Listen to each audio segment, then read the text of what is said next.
how much money do you actually need to start your handyman business? I want to go through that, and it's probably going to surprise you because it's definitely a lot less than you'd expect. So first off, get right into it. The first thing I would do is get general liability insurance. This runs me about $875 a year, and you pay it quarterly, so every 3 months, and which I believe is like $215 or something like that. I don't know. It's rough numbers, but it's around $875. And I get that from a local like private insurance provider around me, and that's for up to $1 million in coverage, which I would suggest because $1 million sounds like a lot, but it really doesn't go that far. And if something crazy was to ever happen, you definitely could be glad you have it. So I'd pick that up. Second, you're thinking probably I don't have a truck, or if you do have a truck, great. But if you don't, I started with a Mercury Sable, a 2004 Mercury Sable. I put a stepladder in my passenger seat, and I would just run out of that for the first 2.5 months, I believe, that I started my business. And then I bought a 2010 Chevy Colorado used from one of my customers who actually let me finance it through him for only $5,000 because I just started and I was 19. I didn't have too much money. I had enough money to buy the truck outright, but I didn't want to go to zero. So I was able to do that. So you can find stuff like that. But yeah, start with what you have. Offer only services that you can do with that vehicle. If you have a car and you need a ladder, get a collapsible ladder. If you have a van, great, you got more options, a Tahoe, something like that. Just kind of do what you can offer. Hang blinds, hang pictures, clean out garages, stuff like that. Get a dumpster there, clean out garages, painting, like all that stuff you can do out of your car or whatever. Next thing I would do is get a website going. This is like $25 a month. I would build it on Wix, which is what I do. It's very easy. Doesn't take too much to make an actual decent looking website. Just make it usable. It doesn't have to be fancy. Don't go all crazy with the colors. Just make it nice.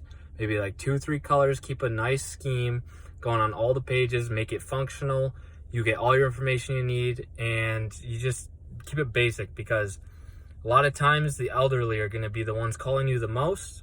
And I'm not trying to diss them, but I'm just saying you just need it to be straight to the point and not a lot of hoops to jump through. A lot of them are better at technology than probably I am, but a lot of them also are not. So just keep it like that. Also, you're going to have to register your domain. I buy mine, which is the URL for your website. So if your name is Chuck, you could do chuckhandymanservices.com, that type of thing. You would buy that .com thing from GoDaddy, and you can link it to Wix. There's easy web tutorials on that, and YouTube tells you to. So that runs like another $20 for the year, I believe, for a domain. And then tools. If you have no tools at all, I would suggest buying tools as you need them. So as a job comes up, buy the tool. This is how I started out, and it worked really well for me. And I know a lot of other guys do it as well. Just go ahead, like say you got or like you're saying, if you're gonna just hang pictures, well, you know, you need a level, you need a stud finder, you need probably a drill to do some sheetrock plugs, stuff like that. Go buy only the essentials to keep your startup costs low. If you get a job that's gonna pay well, then it's worth getting the tool, and you know that you're gonna do more of in the future. Otherwise, another great option is to rent the tool. Rent the tool, mark up the cost in your price, so you cover the tool rental. Don't maybe explicitly say this is for a tool rental in the invoice. People, they're gonna not look too good. They're gonna be like, well, I could have done that type deal maybe. So just mark it up as labor and just eat that cost out of your labor. So that's what I would do. So maybe you're talking $150, $200 to start that, and then basically that's it as far as what you need to actually start. And as far as marketing, I mean, there's plenty of free marketing. You got Facebook groups, got Nextdoor, which is huge. Definitely get into Nextdoor if you can. Just try to work your way in.